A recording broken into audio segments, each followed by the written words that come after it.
Raise your hand if you are here with someone you're dating or someone you love romantically, right?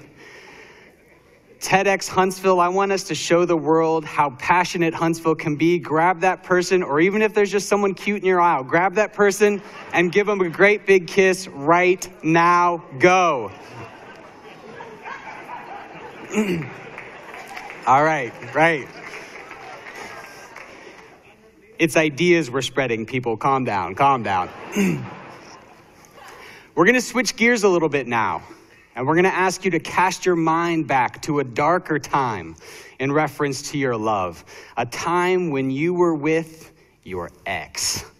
Ugh, boo. I want you to think about that person, and I want you to think about how crazy you were when you were with them, how irrational you were, the excuses that you made, the lies you told, the way you excused their behavior and that one thing you did that one time, right? I want you to think about that, really visualize it. The reason we're going to talk about money today through the vehicle of love is because love is a vehicle that speaks to us. We have all been in love, whether it was requited or unrequited, and it sticks with us. It's very, very visceral. We don't just like to talk about love, though. We like to sing about love. Since Billboard started keeping track in 1890, there have been 3,348 chart-topping songs about love, with love in the title. To answer Kermit the Frog's question, there have been 42 songs about rainbows, and there have been exactly 0 songs about psychological bias in financial decision-making. And that is because we are loath to talk about how silly we are with money. We like to talk about money as an abstraction. What would you do if $1 million fell from the sky? And wouldn't it be cool to drive a Bugatti, right? But we don't like to look at our bank accounts, to the point that many banks are now taking the fund total off of the bottom right corner of online checking because they're finding that's the only way they really get people to look at their account, is if you can't see how much money you don't have. In the wake of the financial crisis, there was a lot of blame to go around, right? Was it Wall Street? Was it Main Street? Was it hedge fund managers? Was it everyday Americans? But I'm here today to settle the score once and for all, and we're going to tell you here at TEDx Huntsville just who has been to blame for all of this insanity. And it's you, and it's you, and it's you, and it's me. Because, friends, financial markets don't exist in nature.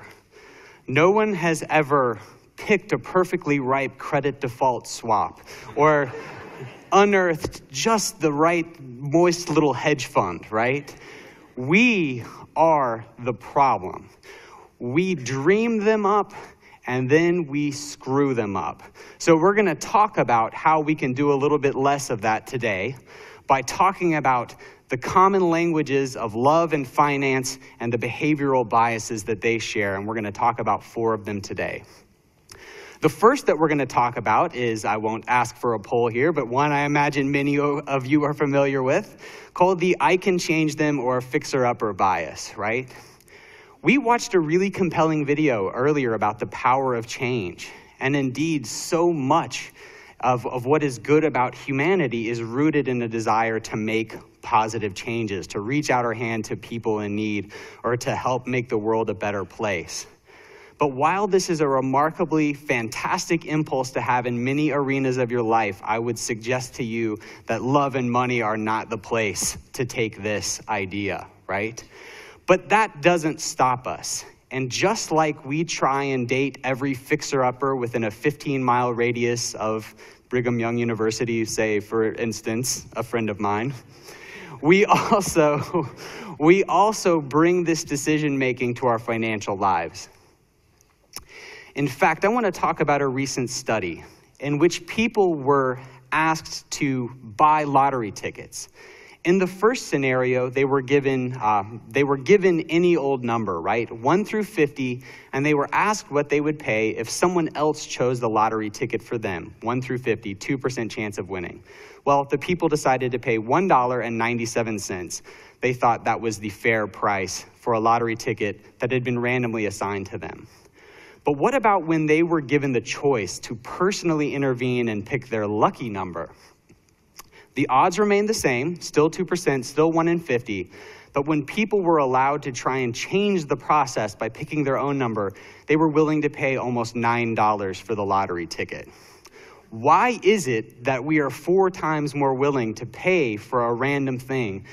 We think we can control it. We think we could change it just like we thought we could control our ex and we couldn't.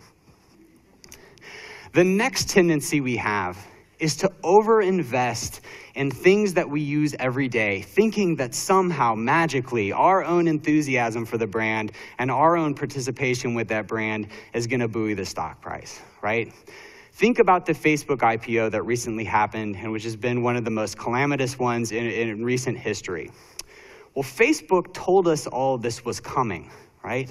Facebook told us that they had slowing growth. Facebook told us that people were shifting over to the less profitable mobile platform, and they told us that they had decreasing profit margins.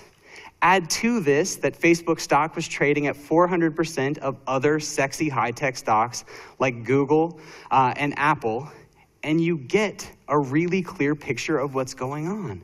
They told us, and we ignored them because we totally check our Facebook 5 times a day, right?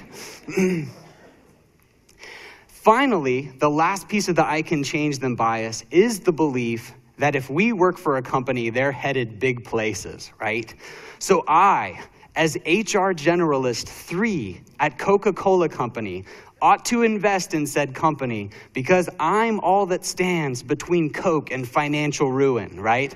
I will single-handedly lift you up, Coke. You're welcome, right?